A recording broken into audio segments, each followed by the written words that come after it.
Hey guys, welcome back. I hope you are having an amazing day. Let's get right into the stories. The first one is an entitled People story. I live on a nice-sized property out in the countryside. It's nothing too fancy, just a modest house with a big front and backyard. The best part is all the open space around my property. I've got acres of fields on one side and a forest lining the other. It makes for real peaceful living. That is, until my new neighbor Karen moved in recently. Right from the start, I could tell she was going to be a piece of work. She had that stuck-up attitude and sense of entitlement that just drives me nuts. And of course, she lives in this ostentatious mansion that's easily 5 times the size of my place. I tried to give her the benefit of the doubt, though, and went over to introduce myself. Big mistake. She took one look at my dirty boots and grease-stained shirt and turned up her nose. Didn't even bother with a handshake. Just a curt "charmed" before shutting the door in my face. Nice to meet you too, lady. I didn't think much of our little interaction at first. I'm a simple farm boy. I don't care about manners or any of that hoity-toity nonsense.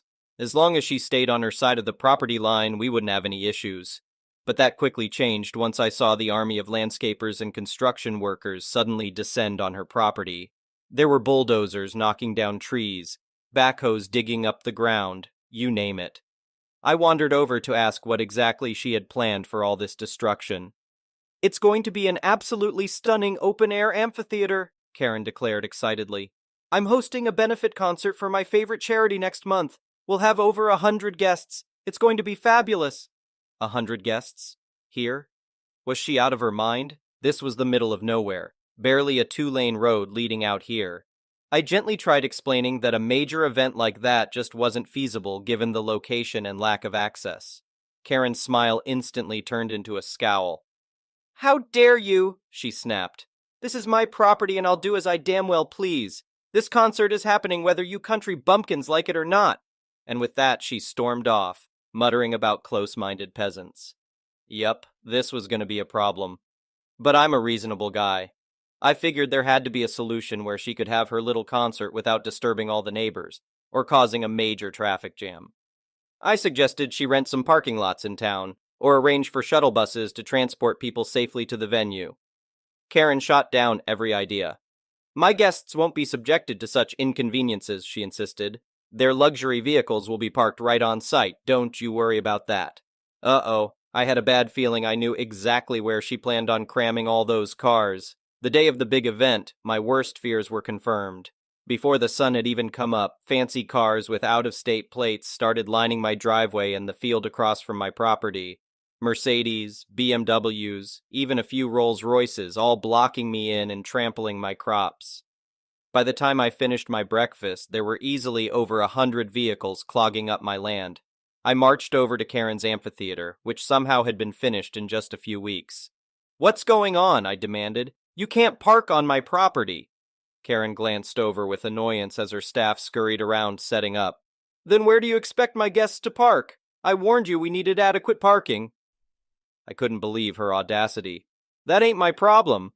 You should have planned for this and gotten permission to use my land." Karen waved her hand dismissively. "Oh, don't make such a fuss. They'll be gone in a few hours. I'm doing something for charity here. Be grateful." Grateful my ass. She was deliberately trespassing and damaging my property. I made it very clear that she needed to direct her guests to move their vehicles immediately, or I'd start having them towed. That finally seemed to get through her thick skull. She hurried off, probably to let her fancy friends know they'd need to move. But an hour later, the cars hadn't budged an inch, and crowds of well-dressed folks were still making their way down my driveway, heels and loafers stomping all over my dirt. By then, the concert had started blasting music so loud I could hear it clear in my house with all the doors and windows shut. This lady had some nerve. I wasn't about to spend the day trapped by these vehicles while my eardrums got blown out by her terrible taste in bands. I jumped on my tractor and got to work. I started slowly plowing through the field, nudging the back bumper of each parked BMW, Benz, and Bentley. The owners freaked out, scared I'd damage their precious rides, like they were worried about a few scratches after trampling all over my livelihood. But it did the trick. They finally got the message and scrambled to move their cars. Soon enough, I had a convoy of them plummeting down the dirt road away from my property, billowing up clouds of dust in their panic. The idiots probably should have turned around and gone out the proper paved route, but I guess they weren't inclined to listen to my directions at that point. With the field cleared, I rolled on over to my driveway, pushing forward inch by inch, letting my old tractor scrape against those fancy paint jobs. By the time I reached the house, most of the cars were gone, with a few stragglers peeling out to join the rest of the fleeing vehicles. Finally, my property was back to being just mine. As I gazed out at the deep, muddy ruts and ruined crops those thoughtless folks had left behind, I knew this wasn't over yet. Sure enough, about an hour later, I heard sirens coming up the road. 2 police cruisers pulled up, followed by a fire truck. They rushed over to Karen's place, where smoke was now billowing up. Seemed one of those rich idiots had gotten their cherry red vintage Porsche stuck trying to turn around on the dirt road. Spinning their wheels so much apparently caused the thing to overheat and burst into flames. Almost took part of the forest down with it, too. Karen came stomping across the field, face redder than that charred Porsche.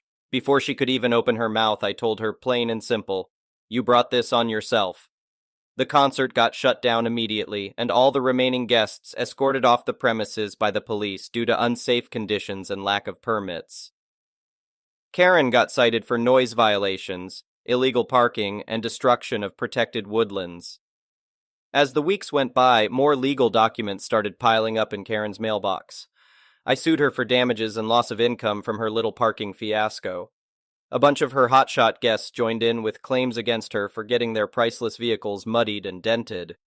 The lawsuits dragged on, but in the end, Karen got hit with enough penalties to make even her wallet hurt. As part of the settlement, I also got a restraining order prohibiting her from stepping foot on my property ever again. So in the end, karma came back around on Karen. Her disregard for anyone but herself landed her in a big mess. She learned the hard way that just because you have money doesn't mean you can walk all over regular folks. She wanted an extravagant event, didn't properly plan for it, and ended up with angry police, lawyers, and damaged cars instead of the glamorous concert she envisioned. Let's just say I don't anticipate her hosting any more charity benefits around here anytime soon. The next one is a pro-revenge story. When I was a student, I met my future wife. Shortly after graduation, we married. Everything was fine, we had a happy life, 2 beautiful daughters, and I, as a diplômé engineer in the country of engineers, Germany, had a very decent income. When I got a promotion and was in charge of the business in 13 countries, we even moved to another country for the doubled income, my wife started to act weirder. She began spending money like crazy, became more and more aggressive, violent, and abusive. She started to hit and kick me when she was unhappy. It would have been a classic case of domestic violence if I weren't a large and heavy man and she a small and light woman. Authorities didn't care, the police just laughed hard. She even attacked me with a kitchen knife. But that was not even the worst. Police still laughing. I realized that when I wasn't at home, she did the same to our daughters, both below 6 years old. When I was on a business trip, she left the house and did not come back for days, leaving the kids alone. She just made sure that she was at home before I came back from the business trips to clean up the mess. When I came back from the business trip early, I found my kids in their own mess, completely disturbed and crying from hunger. I was furious.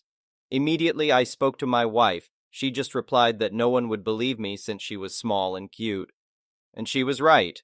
Not even the youth protection agencies, I hope they are called that in English, cared.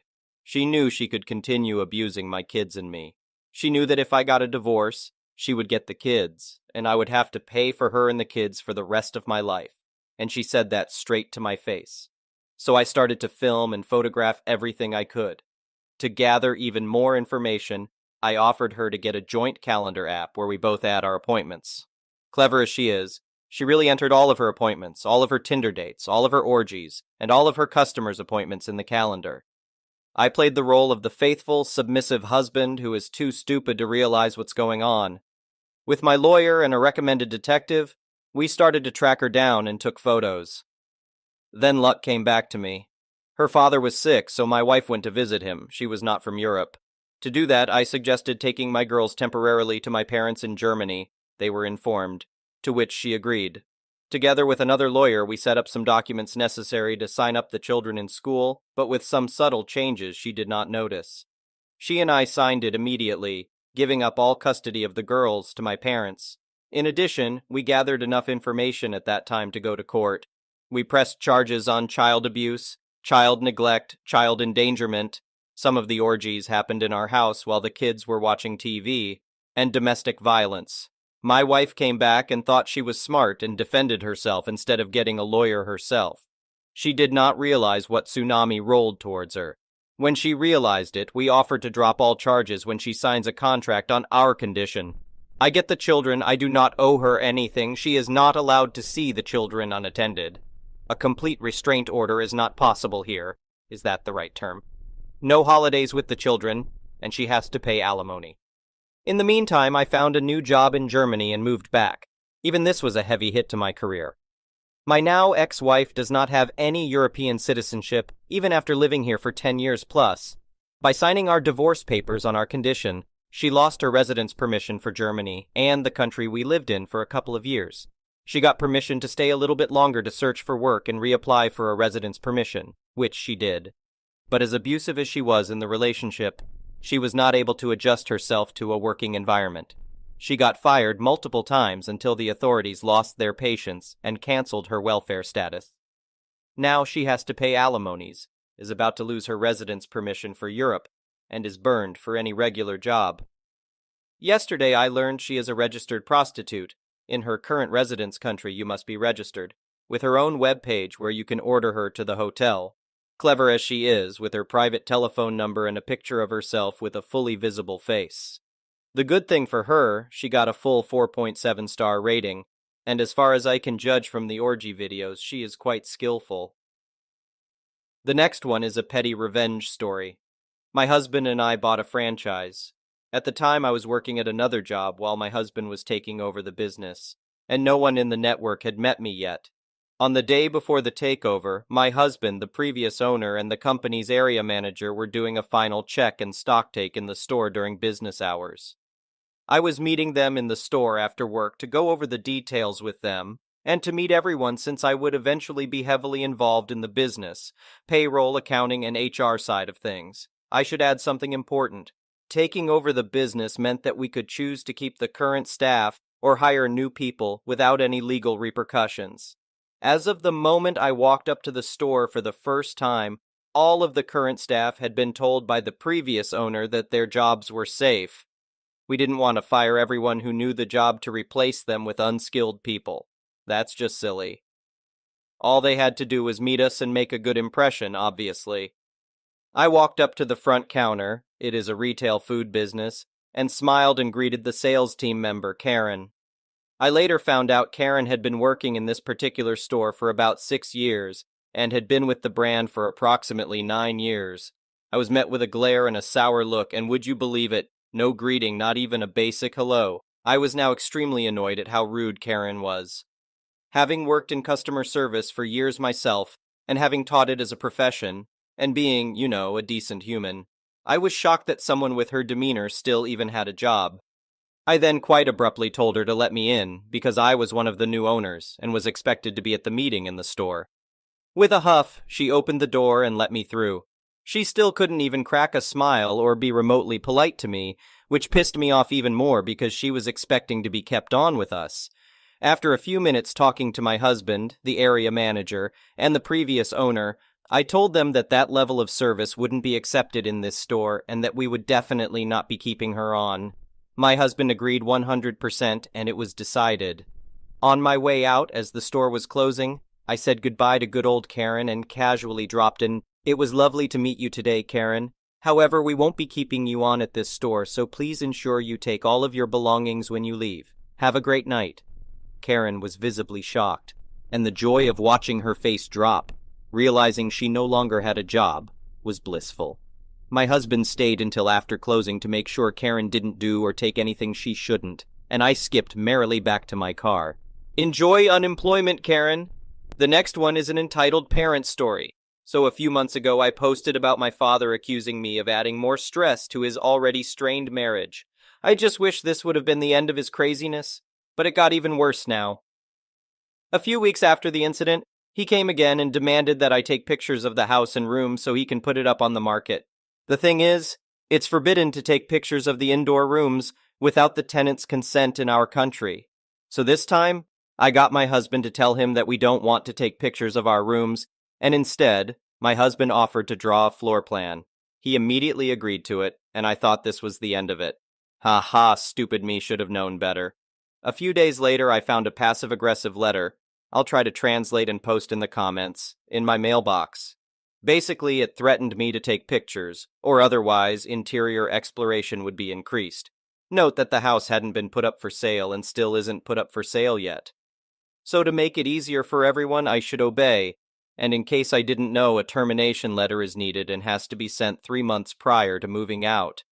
Mind you, in his home, there are rooms I'm not allowed to even open the door without a major meltdown from my stepmom. So this time, I decided to burn bridges. I endured so much of his **T over the years that I just did a whole cleanup and wrote a letter as well. We'll also put it in the comments. And as the cherry on top, I sent our termination letter with it. I asked him not to contact us for a while. Yeah, he isn't good at keeping his distance. So he wrote another letter and threw it in our mailbox. See comments. I just ignored it. Since then, he has tried to call multiple times, hung out in front of our house trying to catch me or my husband when we were leaving the house, and wrote another letter. He was able to catch my husband a few times, and my husband told him to wait until I come around. But honestly, I don't want to. At first, I thought about going LC, but his further actions are pushing me to go NC. This kind of hurts. And I always wanted my daughter to have a granddad, but he's just trying to act like one and not being one. He even posted pictures of her on social media without our consent, and even though we asked him to take them down, he didn't. There are a lot of things that have piled up, and I know if I don't write this down, I'm going to find an excuse again to let him into our life again, but I know I really shouldn't. I think I just need someone to tell me to cut him out, since my brother and other family members try to make me talk to him. But how often do I have to endure having him cross my boundaries just to make him feel better? I don't want to anymore. The next one is a relationship advice story. For background, we first started talking about the possibility of marriage/engagement only 2 months ago, although we had been dating for over a year by that time. Not only had we not talked about marriage, but we hadn't talked about any details whatsoever about a future together. Neither of us have been married before. I had been hesitant to bring up the future with her because I knew I wasn't sure yet, so she was the one who finally brought it up 2 months ago. I discovered that she is 100% ready to get married, and she discovered, to her great disappointment, that I was still unsure. She had assumed I would be 100% ready.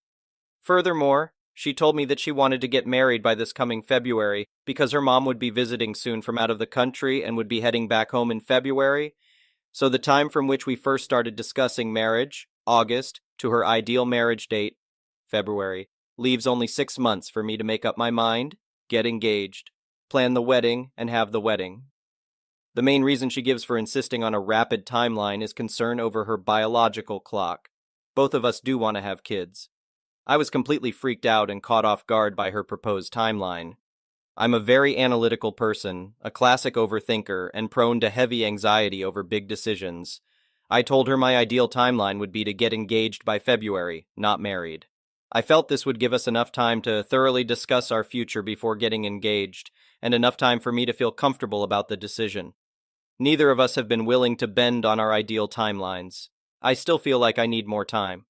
She believes I've had plenty of time to make up my mind, not only from the 2 months we've been talking about it, but also due to the prior year, plus that we were dating but not talking about it. While both of us have been trying to assert our preferred timelines, one difference is that I've at least tried to express empathy and my understanding of her needs. While I can't recall any time she has expressed any empathy for my needs on this topic. On Monday, we met up and she told me that she can't bear to wait any longer for me to decide, so she issued an ultimatum for the end of this week to decide whether to break up or to commit to the February marriage. I've been in an anxiety-ridden, depressive state all week from the pressure.